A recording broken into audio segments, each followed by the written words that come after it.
So do you want me to start off? All right. So welcome everyone. Thanks everyone for logging on a Wednesday evening. It's really nice to have you all as listeners and active listeners. And I know you all, so I know you will all be active listeners.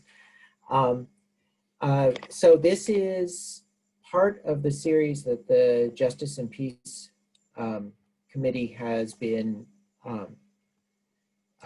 putting together, a series that, and so I think you can all see my screen now, that has a listing of the events. So we really have a series, the Solidarity with Palestine series. And so it started with the worship service on the 11th. And I presume all of you have heard that, but if not, it was a really impressive homily by Lauren McGrail. And then there have been a couple of documentary films since, right, Chris?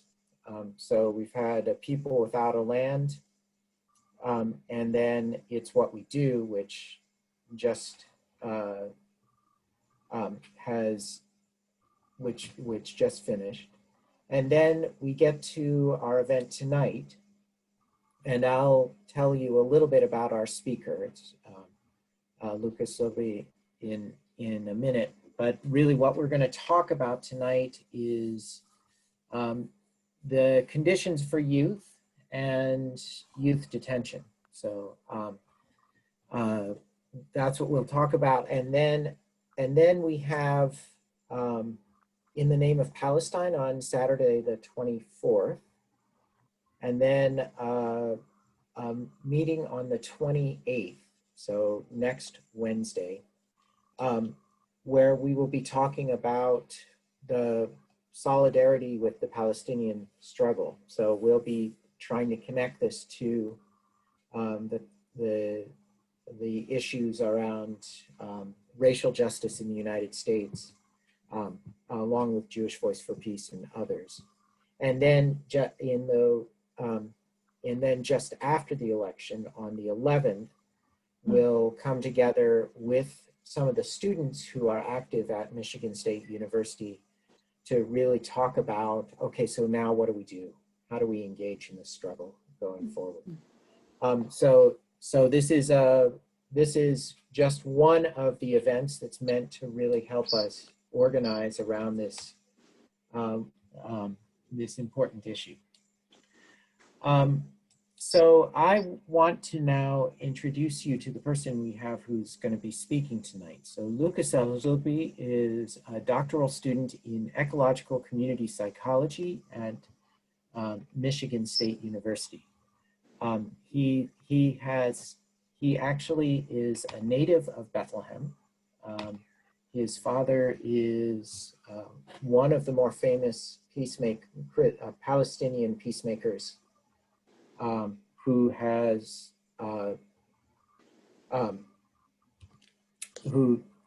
really been at the forefront of trying to bring peace to Palestine, peace with justice to Palestine, organizing around making peace at the local level and also, of course, internationally. He was recently married at the Church of the Nativity. So he is somebody who is deeply rooted in that land, but he actually has been here for a while. He got his undergraduate degree in peace studies and psychology at Manchester University, and has been here working towards his PhD for a couple of years. He got his master's degree looking at issues around youth and struggles for youth in Palestine. So his thesis is, you can go check out his thesis from the MSU library, and is now planning to do similar work towards his dissertation. So with that, I want to turn over the floor to Lucas, and I know he's got an excellent dialogue and presentation ready for you. So. Lucas, the floor is yours. Thank you. Thank you so very much. It was a very kind introduction. Stephen was on my committee for my master's, but it's really a pleasure to be here with you all today. Thank you for coming to talk about Palestine. So I'm sharing my screen here. Hopefully it's all right, and if anybody can't see it, maybe put in the chat or let us know. Again, my name is Lucas, and I'm a grad student at Michigan State. I've been in the US for probably almost 10 years or so, and all the while kind of going back and forth. But after the PhD, after my wife finishes her PhD as well, we're planning to move back to Palestine.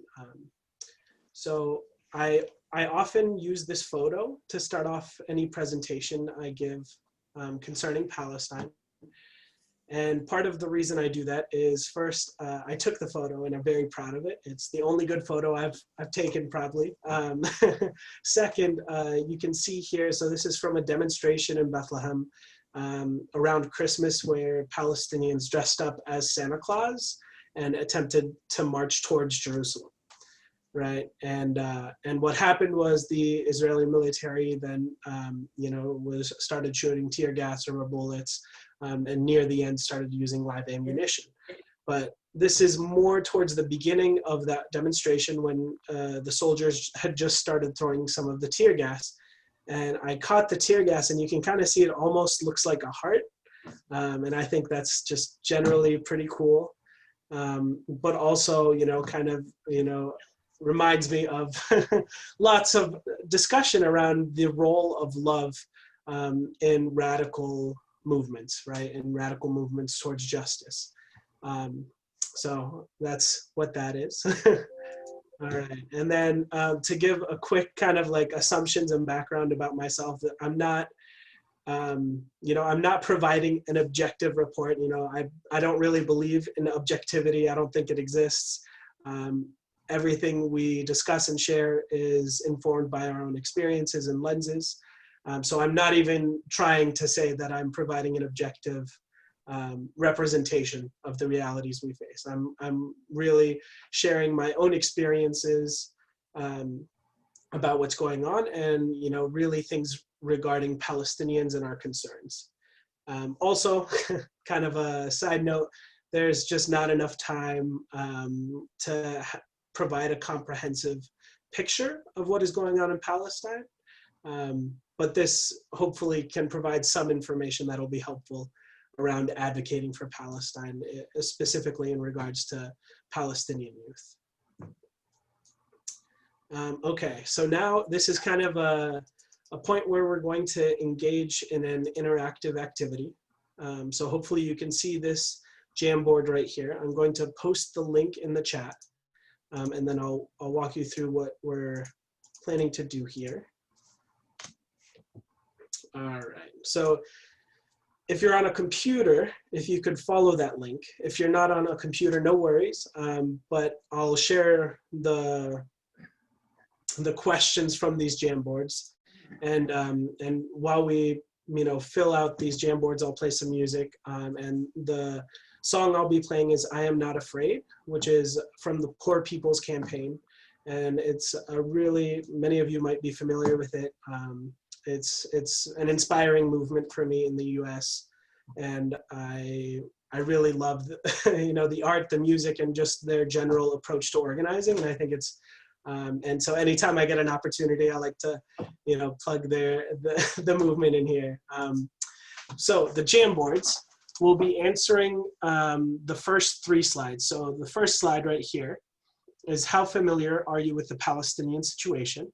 And to provide an answer, you would, if hopefully you can see my mouse down here, there's a sticky note option, and you click the sticky note, and then it brings up this, I guess, window, and then you can type your answer. So how familiar are you with Palestine? I know a little or a lot, and then, you type your response, and then you can click save. and then cancel, and then you have your response here, and then you can just put it anywhere, and you can change the color, you can edit it after you've posted it. There are all these different options.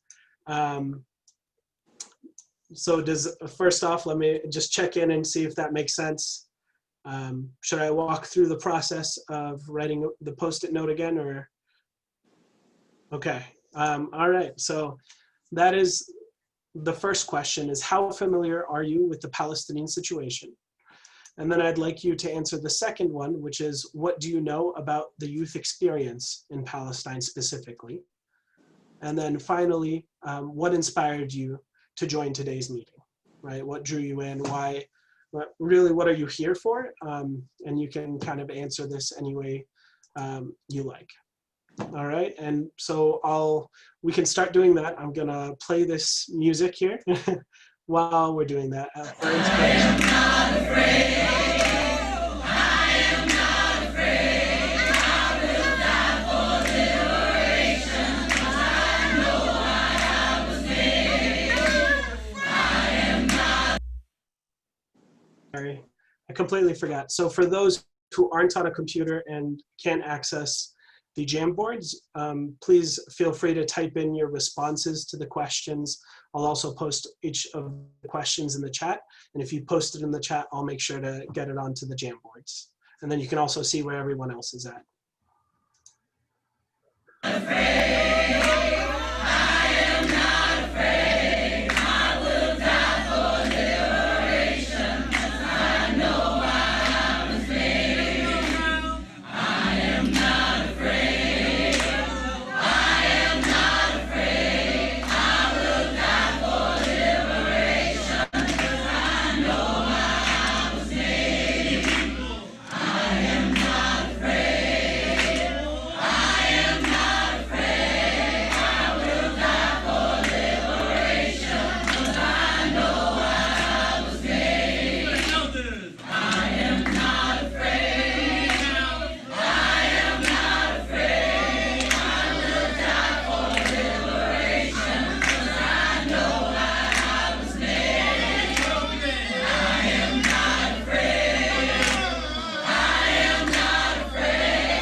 How to get a sticker. Get a sticker.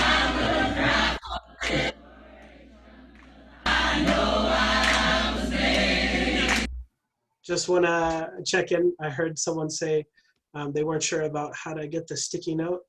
Right. So right here on the left of the screen, you'll see like the sticky note, and then you click it, and you should get the option to type in your response.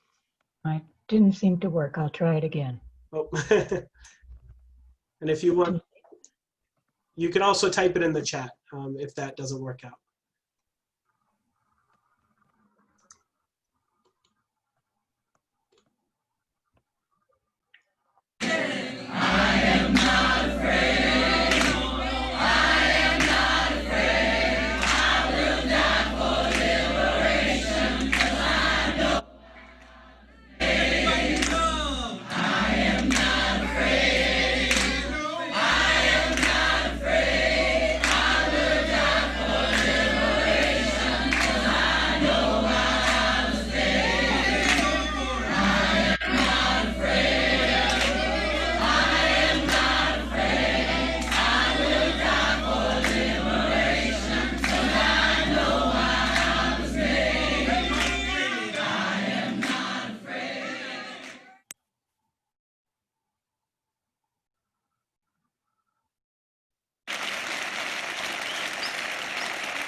We'll believe in freedom cannot rest. You believe in freedom cannot rest until it comes. We'll believe in freedom cannot rest. Hear me talking to you. We who believe in freedom and not rest until the killing of black men, black mother sons is as important as the killing of white men, white mother sons. We who believe in freedom and not rest. Sing it with me if you like it. We who believe in freedom and not rest until the older I get, the better I know that the secret of my going on is when the reins are in the hands of the young who dare to run against the storm. 'Cause to me, young people come first. They have the courage where we fail. And if I can but shed some light as they carry us through the gales, we who believe in freedom and not rest. Let me talking to you. We who believe in freedom and not rest until and struggling myself don't mean a whole lot. I've come to realize that teaching others to stand up and fight is the only way my struggle survives. I'm a woman who speaks in a voice. All right, so I just want to check in. Have folks had enough time to respond, or do we need a couple more minutes? I have a question. Were we doing just the first three, or are we doing all six? Yeah, just the first three. Okay. All right, so I'm going to assume that that was sufficient time. Thank you all for doing that. It seems like there's a variety of experience and engagement around Palestine, from maybe a little to a lot. And so I think I think that this presentation will give a quick summary to Palestine overall, and then focus largely on the youth experience. So you may know some of what is said or a lot of what is said, but hopefully it's worth it. And then at the end, we'll split into breakout rooms and have more discussion, and then debrief as a larger group. All right, so going back to the slides. So first off, I like to give like a warning. Some of these images and videos and just general ideas presented are disturbing. They're very disturbing, right? When we're talking about abuse, systematic abuse of youth or children. So just a heads up, feel free to, step out or not look at the the video if something is disturbing to you. And to kind of center us, I wanted to start with a poem, and this is by Rafif Ziada. And I think she gives a quick contextualization of the poem. So we'll just take a minute it's a couple of minutes. So we'll just listen to this and kind of allow that to center our talk.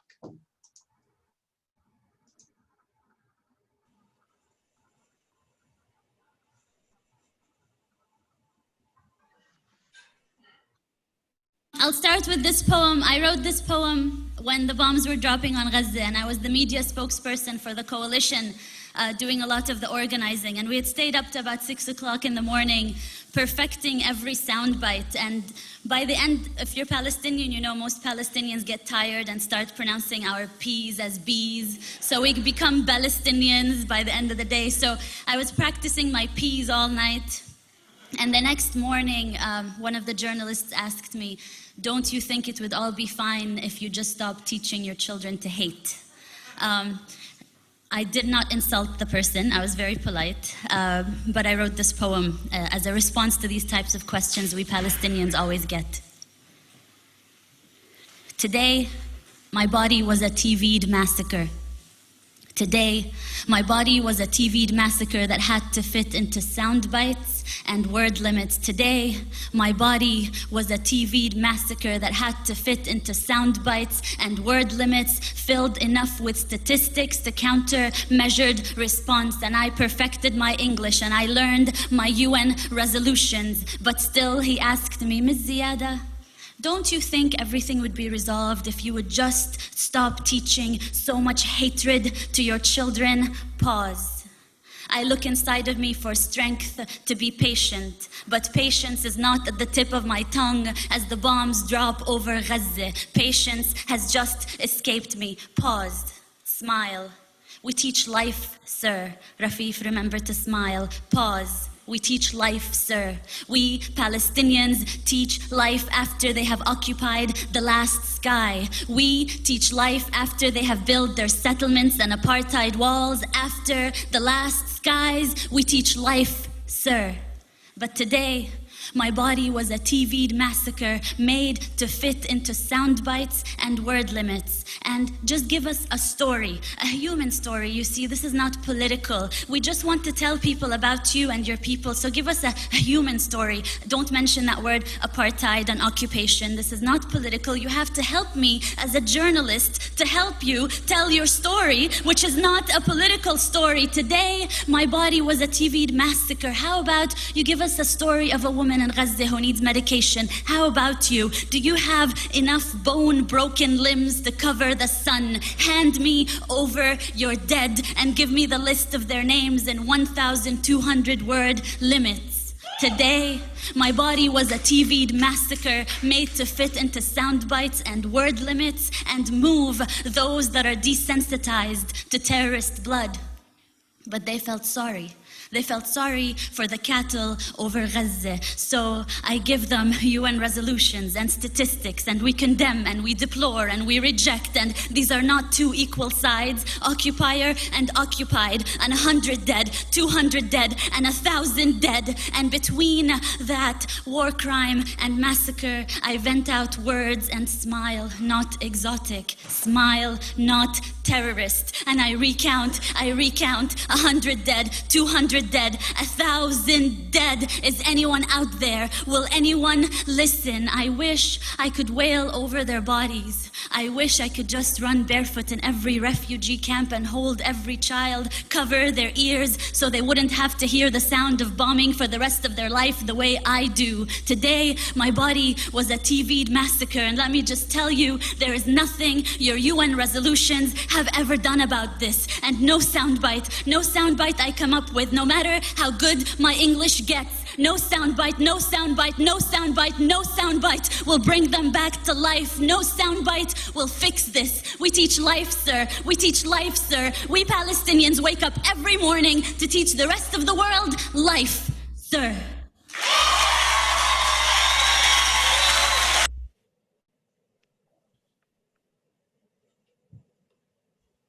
Yeah, thank you all for listening. This poem has become a really an important part of Palestinian art and resistance. And Rafif Ziyada is an amazing activist who was actually in Sabra and Shatila during the massacre and lost many members of her family. But I won't talk about that. But that is the Sabra and Shatila massacre in, now I'm forgetting the dates. But 82. Thank you. But just to like contextualize her experience in that suffering. And then this is a video around the Nakba. It's only a minute long, but during the Palestinian resistance against Israeli settler colonialism, one of the things that, one of the most historic events was really the Nakba. And the Nakba means catastrophe in Arabic. And during that time, where 720,000 of the 900,000 Palestinians that lived in the area that became Israel, they were expelled, murdered, or exiled, or fled, right? And so during that period, there were also more than 33 massacres documented. And this is one of the most prominent ones. This video kind of details some of the experience for that. 47 واحد 47 واحد انقتلوا أول يوم. The first day, يعني بالليل just send my family home.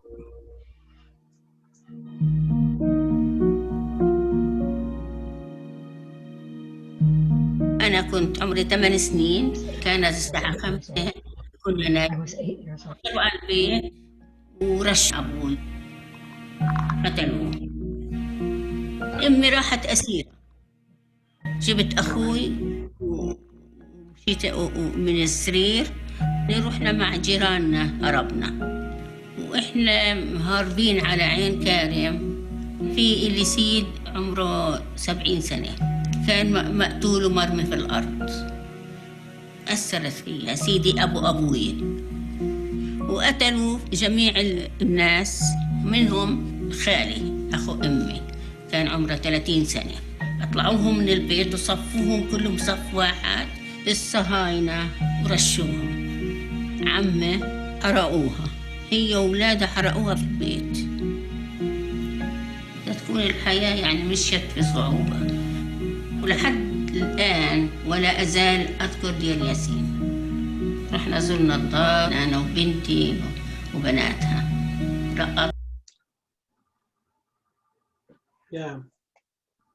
So you may wonder why I decided to show this video when the purpose of this evening is to talk about youth.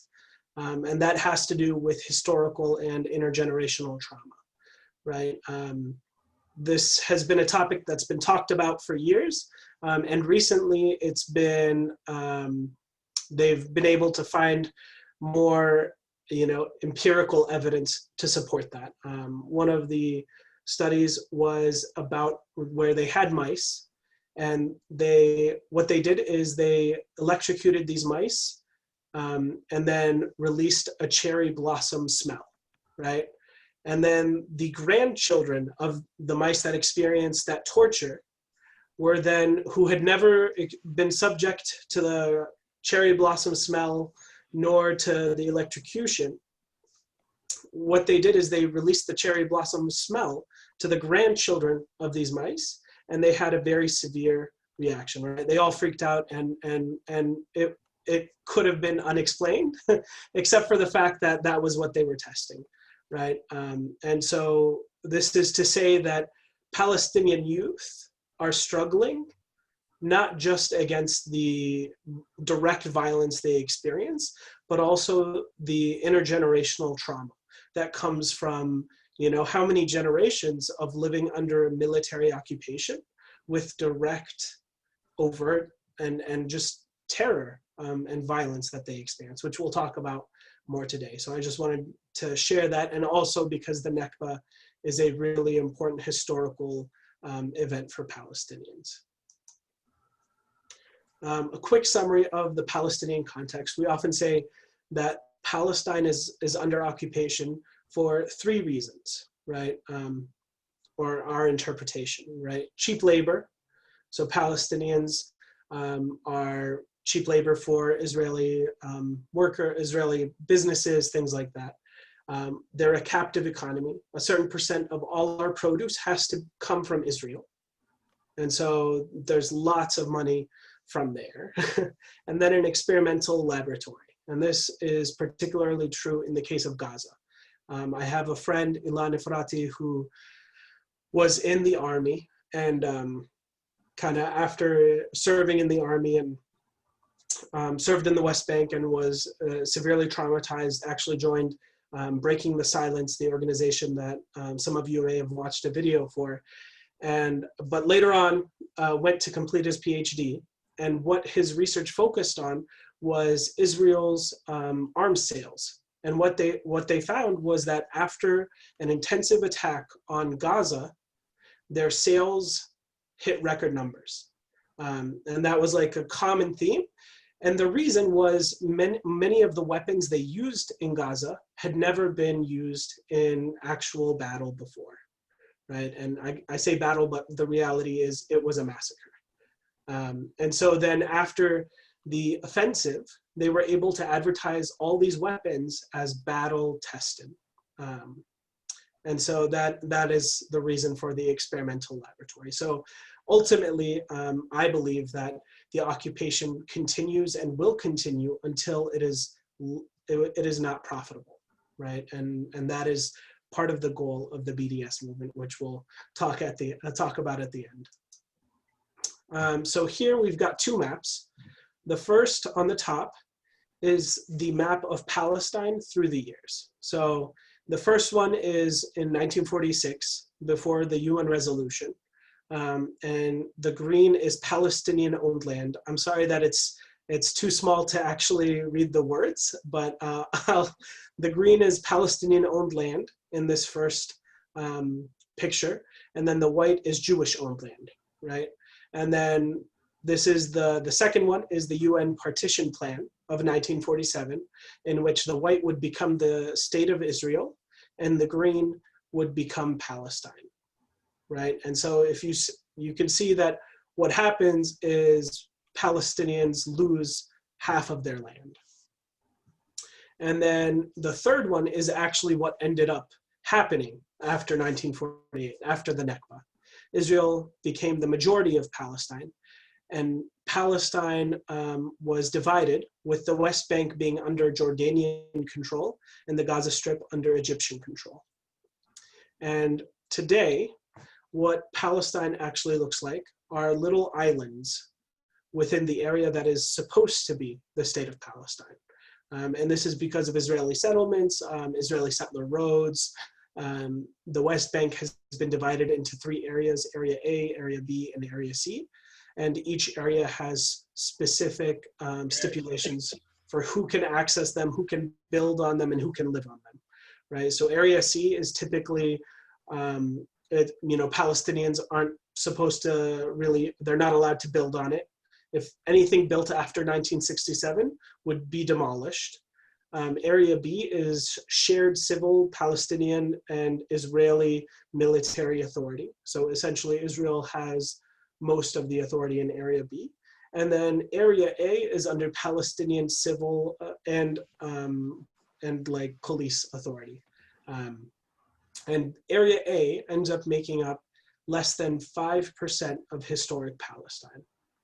So what that means is from here to here, Palestinians have authority, and by authority that that means they still get raided, and the Israeli military can still demolish their homes and invade and arrest anybody, and we're still subject to military laws, but it's under Palestinian authority in regards to like having civil law, and we have our own judicial system and things like that. So that means less than 5% of Palestine is Palestine right now. And then down here, we kind of have the equivalent process with US settler colonialism, where you see the first map is from 1850, and the red is land of Native Americans or Native nations, and then the, I guess, yellow or beige, I'm not sure what color that is, would be the land taken from Native nations. And you can see a similar process of colonization. All right.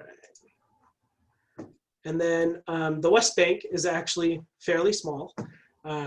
So north to south, this is the West Bank here. North to south, it's about 100 miles. So the distance from here to Detroit, right? And in those 100 miles, there are 62 permanent checkpoints.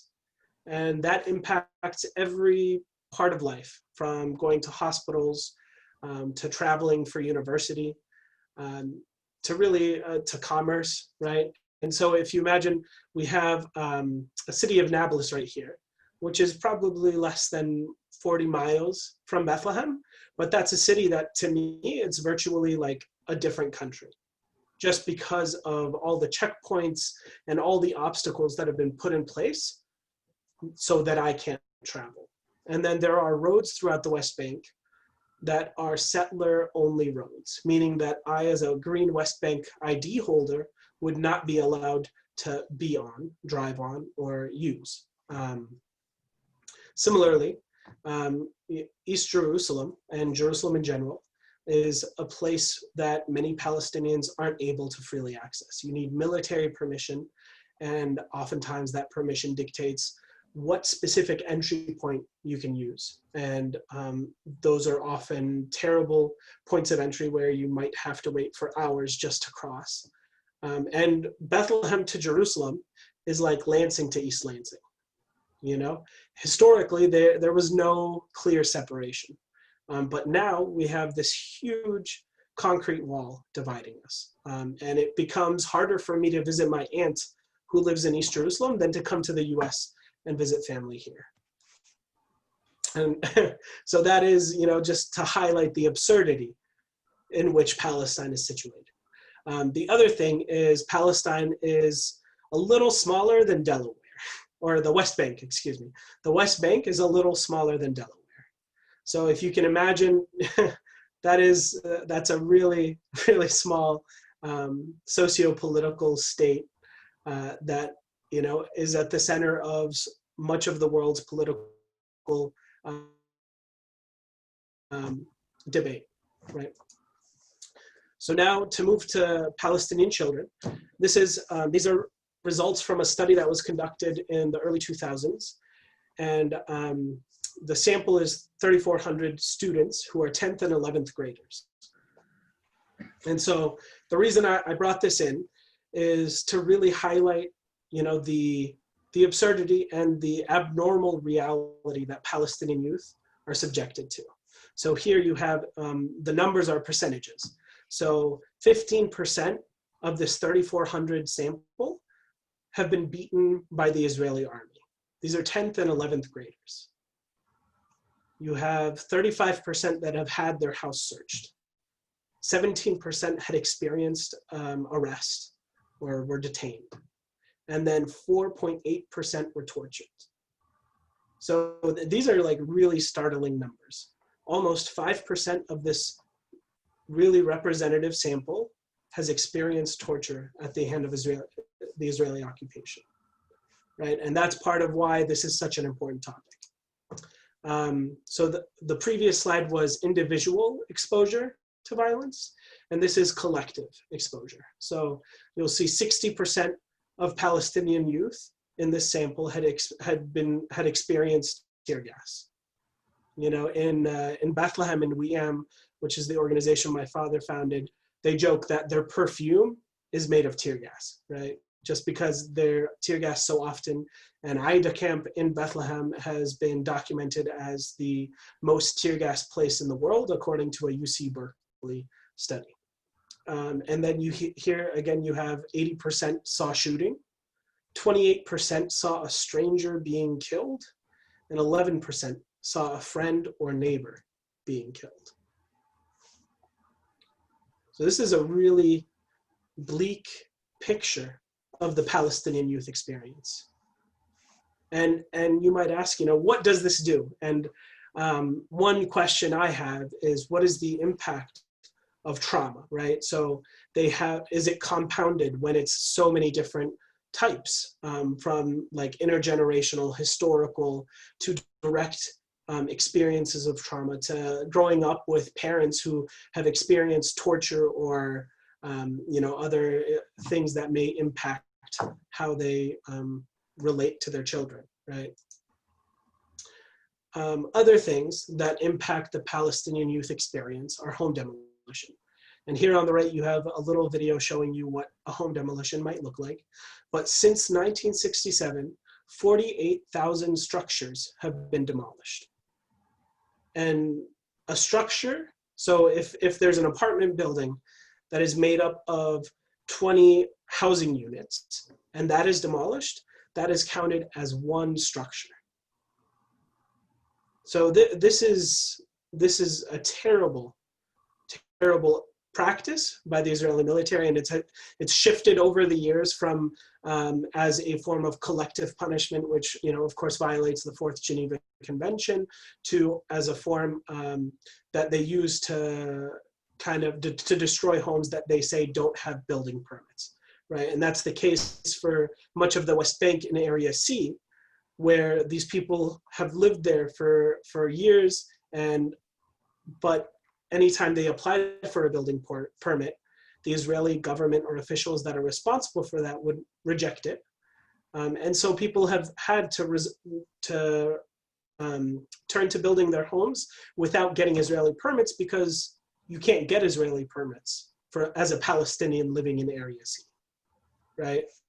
And since 2006, you've got 1,600 structures that have been demolished, leading to almost 7,000 homeless individuals, and 3,500 of those were minors. And then we have prisoners. So within the broader experience, there have been more than 800,000 Palestinians detained by Israel since 1967. What that means is right now, 40% of the adult population of Palestine, of the adult male population of Palestine, has experienced imprisonment by Israel. And the current numbers are 4,400 Palestinian political prisoners, right? Like this is current of this month. And then 350 of those are in administrative detention, which means they are not undergoing any sort of accusation. You know, they don't even have to be accused of a crime. They don't get a court date. They don't undergo due process, and they often don't get any representation. And Palestinians in the Israeli court system, military court systems, could spend their entire lives there, because administrative detention means that they can renew their imprisonment indefinitely without ever even accusing them of a crime. And so this is usually the tactic used against Palestinians who organize nonviolent resistance, right? And the second part is that there are currently 150 child prisoners, which is a lot less than usual. Usually there's something in the 300s to 500s. And that's partly due to COVID and some of the negotiations that have happened there. But since the year 2000, more than 15,000 Palestinian children have been detained by Israel. And this slide talks specifically about the children's experience in Israeli courts. So they have no right to due process, and they may not even be able to see an attorney for up to a 90-day period.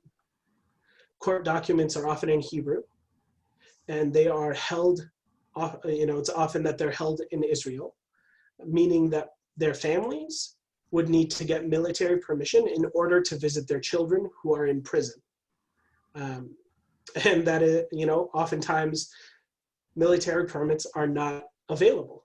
And then the categorizations, according to the Israeli courts, of Palestinian children are as follows. So up to 12 years old, they're considered children. 12 to 14 years, they're juvenile. 14 to 16, young adults. And over the age of 16, they are adults. Whereas the Israeli children get to be kids until they're 18. And so this is part of the reason we call it apartheid, right? There are two different legal systems that deal with the two different people. So for child prisoners, these are some also like very disturbing statistics. You have many of them experiencing abuse and torture, 73% having endured physical violence, 20% subjected to stress positions. And an example of that is on the right. This is called the banana position, where they shackle your arms to the bottom of the chair and then your legs also to the bottom of the chair. And there have been instances where people, after enduring this type of torture, have had serious issues in their back. And I think I know of one person who was not able to walk because of the severity of the torture, because they also, as you can see here, the interrogator might sit on the legs to add more pressure. And then 49% were detained in the middle of the night from their homes. And that is not, it's the equivalent of no warrant arrest in the US, right? They just barge in, oftentimes blowing up the front door with some sort of explosive device, and then detaining everyone and finding the person they're trying to arrest, and then they take them in, right? And then coercion, where 74% of children were not properly informed of their rights, 96% interrogated without the presence of a family member, and almost 50% having signed documents in Hebrew, which is a language they don't understand or speak, right? And oftentimes these are confessions that are used to convict them. And so if they end up saying, oh no, I didn't do that, then they would get more jail time. And in the videos that you watched, or some of you may have watched, some other tactics are like one of the kids said that a person came in saying that they were their lawyer and told them to sign the document so that they can go home, when in fact that was an operative, or one of the interrogators, and then began to hit them or yell at them when they wouldn't sign the document that is in Hebrew. So it's really just a very distressing situation. Another aspect of the Palestinian experience are the high rates of suicidal ideation. So here you see in the Gaza Strip and West Bank, these are the percentages of children that have reported suicidal ideation or planning a suicide. So you see under the age of 12 in the Gaza Strip, 30%. Under the age of 12 in the West Bank, 26%. So that's 1/4 to almost 1/3 of children under the age of 12 thinking about suicide and considering it or planning it, right? And then you can see the numbers for the age 13, 14, and 15.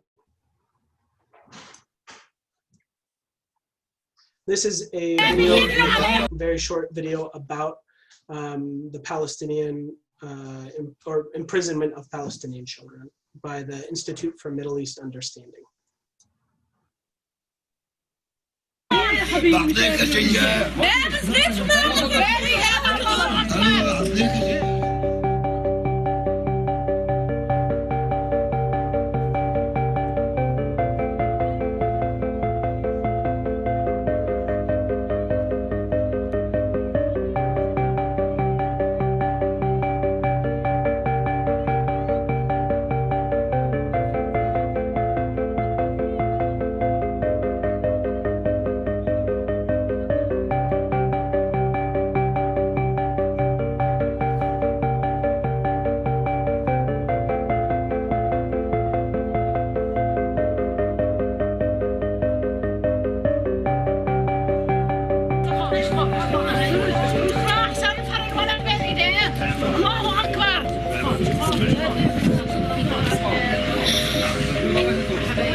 So I think I will stop here, but with the reminder that ending the imprisonment of Palestinian children as the beginning and not the end, right? The No Way to Treat a Child campaign is a really important step towards achieving Palestinian justice.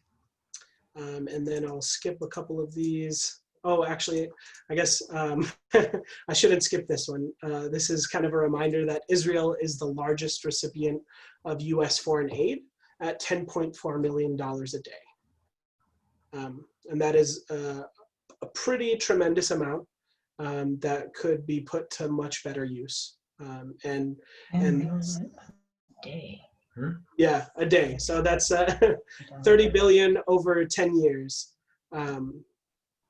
And that money is used to do the things that we're talking about, right? Staffing prisons, staffing checkpoints, building the wall. And typically for the parts of that 10.4 million a day that are required or that are arms, there's a 100% contract for the Israeli military to purchase those weapons from certain companies within the United States.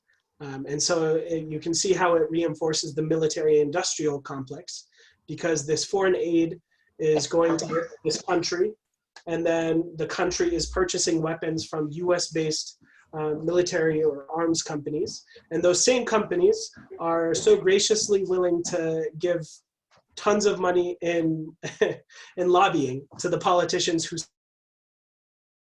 sign the agreement to send that money to Israel.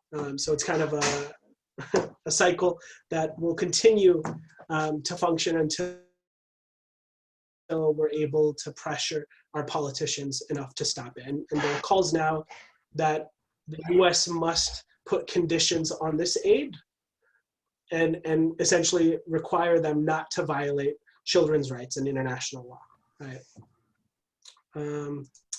And then we get to the BDS campaign, which is the economic call to boycott, divest, and sanctions against Israel. So boycotting anything that comes out of the Israeli settlements, divesting from any company that profits off of the oppression of the Palestinians, and sanction Israel not to bring it to its knees, but to bring it to its senses. And these are the three demands of the boycott, divestment, sanction: ending occupation and colonization of Arab lands and dismantling the wall, recognizing the fundamental rights of the Arab Palestinian citizens of Israel to full equality, and respecting, protecting, and promoting the rights of Palestinian refugees to return to their homes and properties as stipulated in UN Resolution 194. Any questions? I know, I'm sorry, we're at 8, I think. So we'll start with questions, and then we can see how we move on from there. Lucas, what's the nature of the questioning and torturing of students? What's the goal to what is being looked at for? Yeah, thank you. That's a really great question.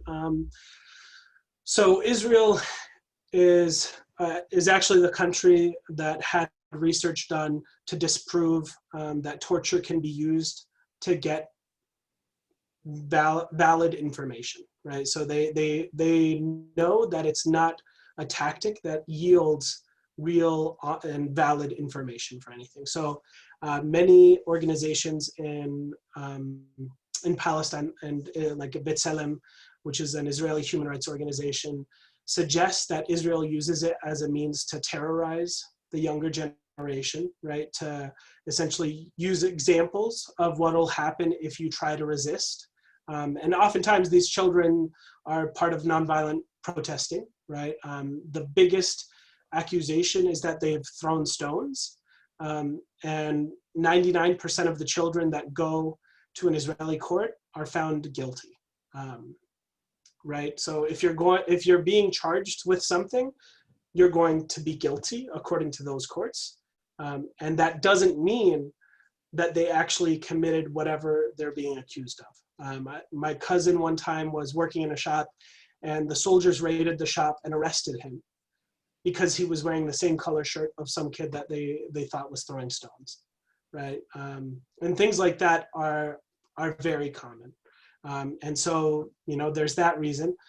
Al-Damir Prisoners' Rights Association suggests that they use torture and interrogation to uneducate the Palestinian people, right? Because oftentimes after a child has endured such terror and trauma, they leave and they're not able to focus. They're, may exhibit like PTSD symptoms. They feel alienated. They know that their family can't protect them, right? Like their parents being a source. And, if you think about, even as adults, if we're faced with mortality, the meaning of these mundane things like school might not be evident.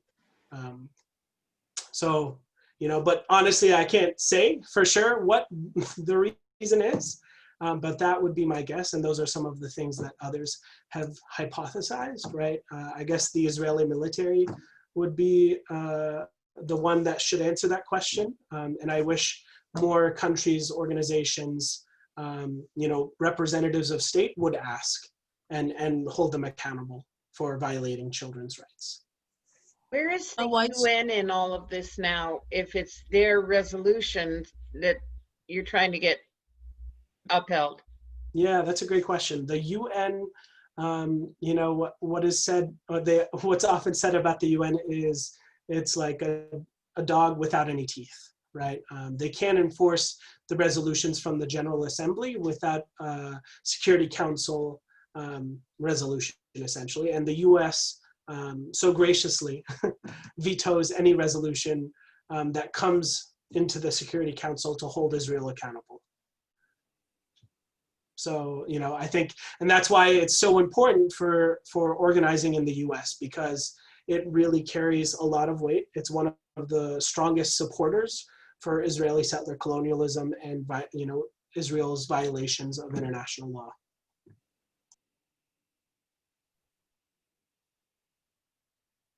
How widespread is the boycott? It's pretty significant. So the BDS campaign was started, I believe, in 2005, and by a group of Palestinian civil organizations. And they've had quite a number of successes. I think, excuse me, one of the most significant ones has been the withdrawal of G4S from the occupied territories. And G4S is a private security firm that used to staff the checkpoints throughout the West Bank, as well as the prisons. And so because of the boycott, divestment, sanctions movement throughout the globe, they were pressured, you know, they realized that it was more profitable to withdraw based on, you know, the consequences of remaining in, you know, in Palestine, I guess.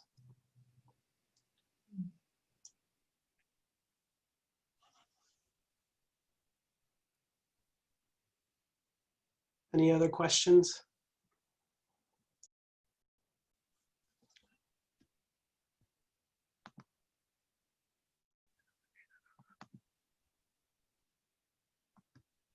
I don't know how to make this a question, but I have been a parent of kids who were growing up.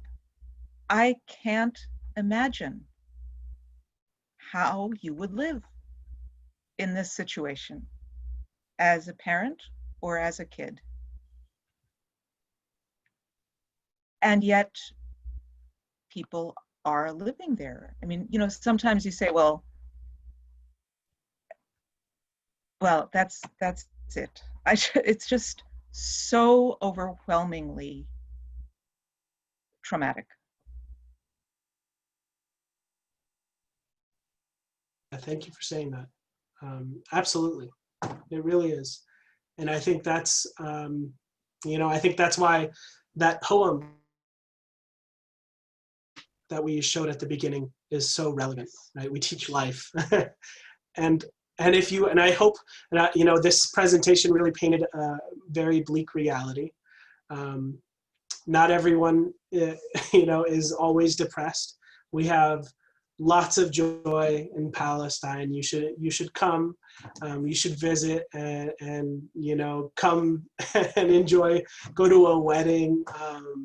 There's so much to celebrate, and resistance is a really important part of being in Palestine. And so, yeah, I think, you know, I like to stay away from all painting it in this terrible manner, but since we are talking and focusing on Palestinian children imprisonment, it's kind of, you know, there's no way to talk about it in a happy way, right? It's just a traumatic, terrible thing that needs to end. But there is plenty of joy in Palestinian society, and it's a very collectivistic society. You know, it's very focused on relationship, and yeah, so I guess I would say that, and I would really encourage you all to visit, because talking about it is one thing, but being there and experiencing the food, the culture, the people, the joy, the laughter, is a completely different thing, as well as the resistance. And you know, and there's many examples of creative resistance. One of my favorite stories about Palestinian resistance is during the First Intifada, the Israeli military outlawed the Palestinian flag. And so there were different attempts. One was on Fridays, everybody would hang out their laundry in the colors of the Palestinian flag. And another one was people would start walking around holding sliced watermelons high, right? Because the watermelon has the colors of the flag, the white, the green, the black, and the red. And then eventually, the absurdity is that the Israeli military started detaining people for doing that, right? To like, and if you can imagine a news headline, Palestinian men detained for carrying a slice of watermelon through the market, right? And just like really showing the absurdity of the situation. And lots of creative resistance is happening in Palestine, from, you know, going to the protests and dressing like Santa Claus in Bethlehem, right, during Christmas. And I think that's really a powerful image, to see Santa Claus, or a bunch of Santa Clauses in Bethlehem, being tear gassed by the Israeli military. And really our goal is to, you know, we need the international support to hold Israel accountable and bring about justice. How does it all end? That's a great question. I wish I could answer and tell you confidently how it all ends. I hope, you know, I don't really feel too strongly like around one state, two state. Like, my only requirement is that there needs to be equity and redistribution of wealth. There needs to be reparations for the generations of Palestinians who are still suffering, like Palestinians living in Lebanese refugee camps who to this day are still not allowed to work in Lebanon, right? So many Palestinians have been pushed to poverty because of the Nakba in 1948 and continue to struggle. And I think really addressing, you know, those important issues, whatever that looks like, would be how it should end, in my opinion. What's the nature of the leadership within the politics of the Palestinian Authority, and both in the West Bank and in Gaza? Is there any change there? I think it seems to me the leaders that have been in those positions have been there for a while. Are there, among the youth, for example, are there different factions that are growing, looking for different alternative approaches? Yeah, absolutely. I think that that's a really important topic, and I love to talk about. You know, Palestinians historically are a tribal society, right? We have clans and tribes, and we still function in that way. Like my tribe in Bethlehem is one of the largest Christian tribes, and we have, you know, I don't know how many, like a couple thousand members. And there's one person that is kind of elected elder as the representative of that group. And so the issue with kind of elections, in my opinion, in Palestine are that they are based on a Western model. And so we have two systems that are currently in Palestine. We've got this tribal historical governance where, you know, anything is dealt with through the process of sulh, which is the Palestinian restorative justice process, very focused on relationships and restoring broken relationships. So if someone causes harm to another person, they go to the tribes, and then they have a restorative justice process to emphasize that the relationship is more important than any like conflict we have, and we have to like live together and be together because we've been together for centuries. And then there are reparations that are associated with that process. So there's like a certain level of reparation for if someone is injured and has to get hospitalized. The tradition is that their hospital bills are paid for by the aggressor. And then, you know, there's this whole process. So that is like one form of governance that I identify. And then the other is the Western governance that was forced upon the Palestinians, right? And kind of this idea of, you know, the savage, or, you know, like it not civilized because we didn't have the same structure of governance, right? And so then we had this democratic election. We've got our judicial system, and there's so many issues right now in Palestine because some people prefer the tribal governance and others are more fond of the new governance model we practice, but neither are clearly, like, the boundaries between them are not very clear. And I'm sorry, that was kind of off topic to your question, but No, it's right there. It's important. appreciate that. And I'd say that, you know, the Palestinian government really has no authority. I mean, the Palestinian president needs a permit to travel from city to city from the Israeli military, right? So the idea that it's kind of a funny to think about, because no one, you know, we're not terribly fond of our Palestinian Authority, or I'm not anyway, right? And I don't really view it as my government because anything they do has to be approved by Israel, right? And so in that way, to me, like, the current Palestinian Authority is just like the hand of the occupation, kind of the way, if we're talking about the Roman occupation, the tax collectors were often people embedded in that community. And so the Palestinian Authority is kind of like the tax collectors, but for the Israelis and not the Romans. And, you know, which also, like, is an actual thing, because when I travel outside of Palestine, I pay an exit tax to the Palestinian Authority, but the money goes to the Israeli government to pay for all the checkpoints that they've added there.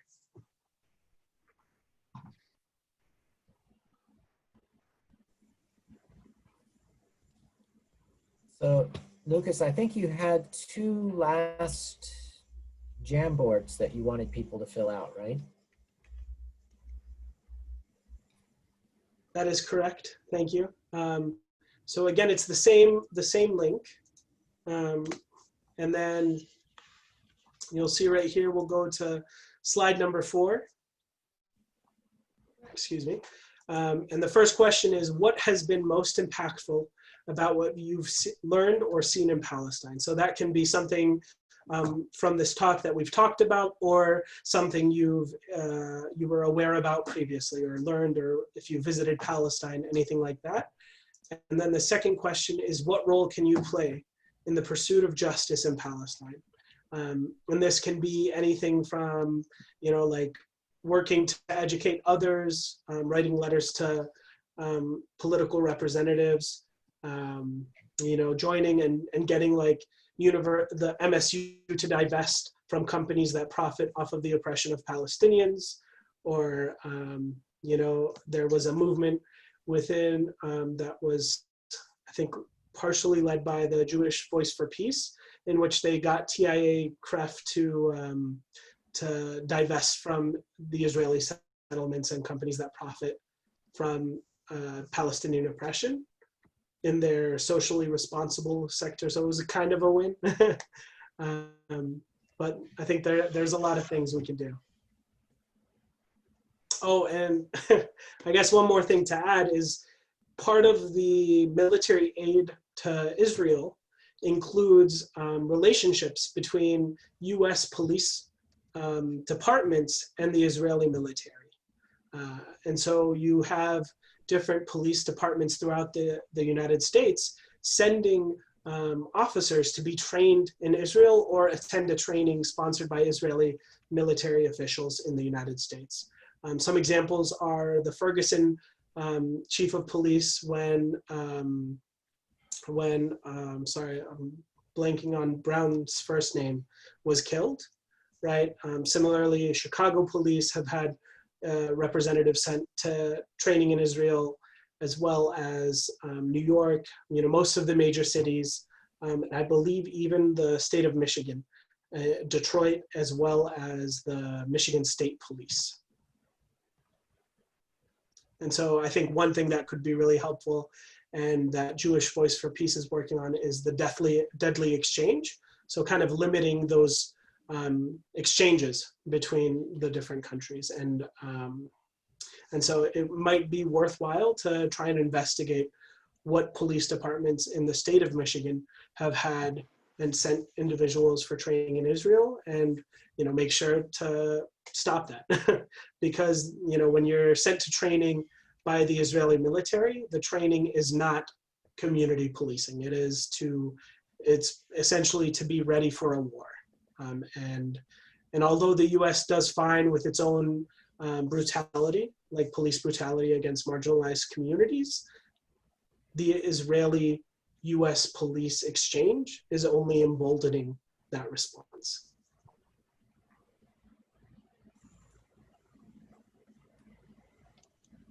And I must be heard. At times I can be quite difficult about no man's word. We believe in freedom and not rest. Hear me talking to you. We believe in freedom and not needing to clutch for power, not needing just to shine on me. I need to be one in the number as we stand against tyranny. We believe in freedom and not rest. Oh, we believe in freedom and not rest until it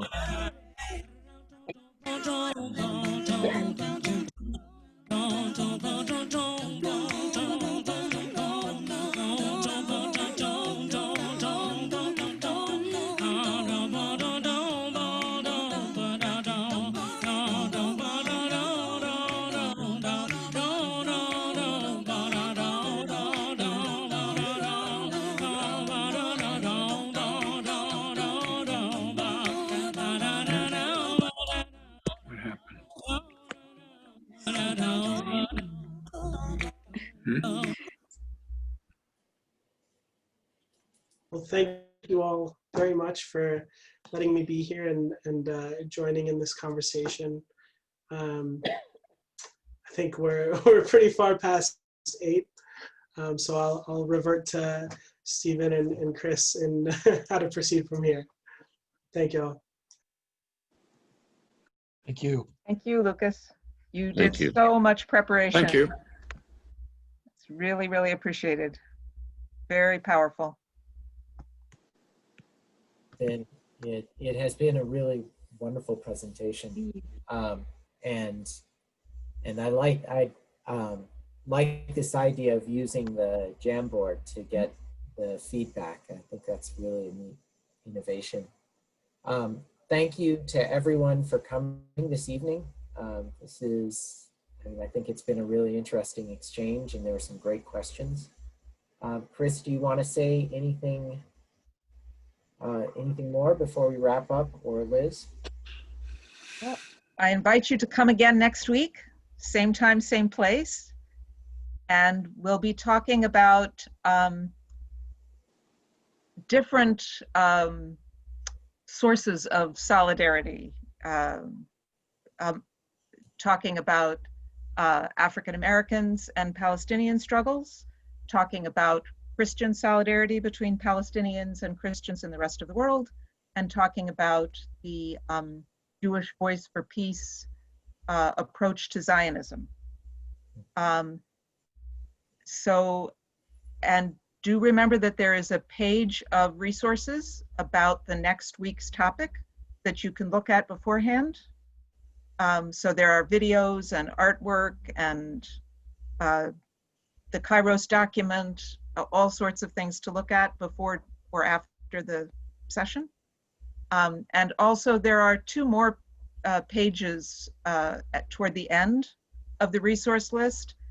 Lucas pointed out there is joy, there is, all of Palestinian life is not traumatic and awful. And one of the types of things we included in the resource was some Palestinian American comedians. And there's some wonderful material. There are, I think, 4 little pieces of comedy So there are just a lot of different ways to keep exploring this. And thank you so, so much for coming, and I hope you will join us again and invite others. Thanks, Chris. Thanks, Very Chris. much. Thanks, Chris. Thanks, Lucas. Thank you all. Thank you, Lucas. This was a wonderful night. And every time that I, attend a program or watch a documentary or just learn about Palestine, I'm like, why doesn't everybody know this? And that was especially true tonight. So we will be sharing this and bringing along others for the series. And I'm so glad that we're having these conversations. So thank you for leading us. Bye. Thank you. Bye. Good night. Bye. Good night. See y'all.